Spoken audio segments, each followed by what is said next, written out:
नमस्कार दोस्तों, स्वस्थ जीवन की तलाश में लगे सभी साथियों का मैं दिल से स्वागत करता हूं।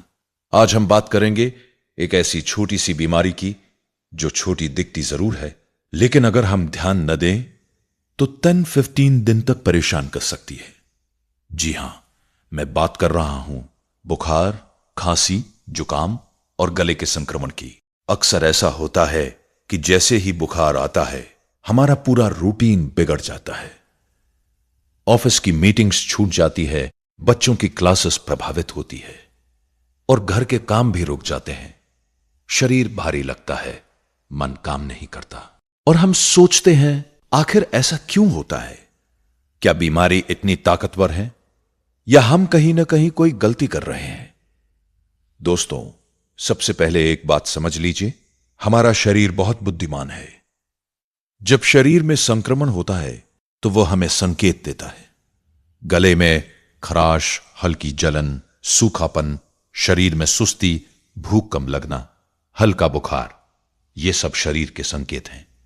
लेकिन हम क्या करते हैं? हम इन संकेतों को अनदेखा कर देते हैं।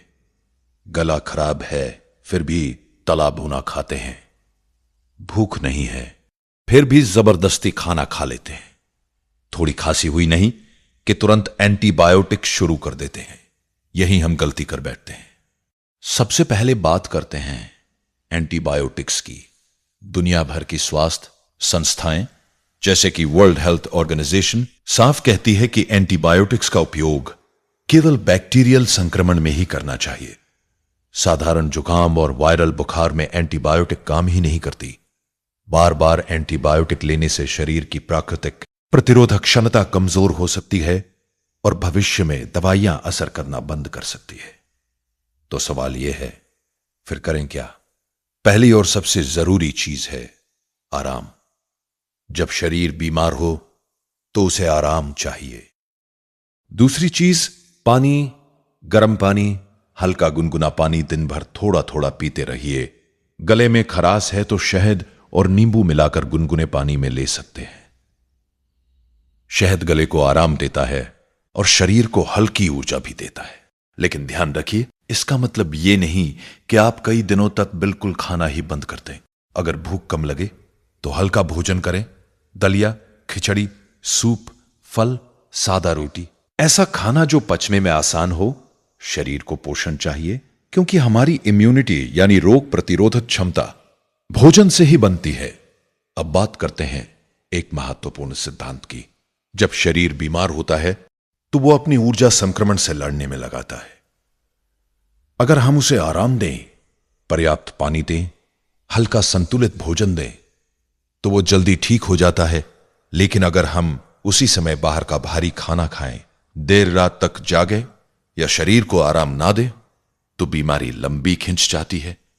कुछ लोग कहते हैं कि खाना मत खाओ, बीमारी को मत खिलाओ, लेकिन वैज्ञानिक दृष्टि से यह पूरी तरह सही नहीं है।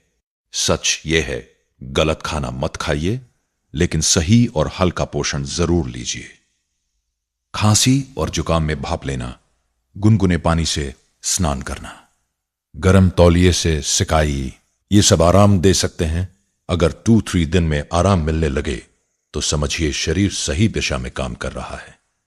लेकिन अगर बुखार बहुत ज्यादा हो, सांस लेने में दिक्कत हो, 5-7 दिन से ज्यादा लक्षण रहें या हालत बिगड़ती लगे तो डॉक्टर से जरूर मिलिए। प्राकृतिक तरीकों का उद्देश्य है शरीर को सहयोग देना, ना कि जरूरी चिकित्सा को टालना। दोस्तों, बीमारी दुश्मन नहीं है। कई बार वो शरीर का संकेत है कि हमें रुकना चाहिए, आराम करना चाहिए और अपने जीवन की गति को थोड़ा धीमा करना चाहिए। अपने शरीर की आवाज सुनिए, उसे आराम दीजिए, उसे सही पोषण दीजिए और अनावश्यक दवाइयों से बचिए। आपका शरीर बहुत शक्तिशाली है, बस उसे सही मौका दीजिए। इसी सकारात्मक सोच के साथ मैं आपसे विदा लेता हूं। स्वस्थ रहिए, सजग रहिए और अपने शरीर का सम्मान कीजिए। नमस्कार।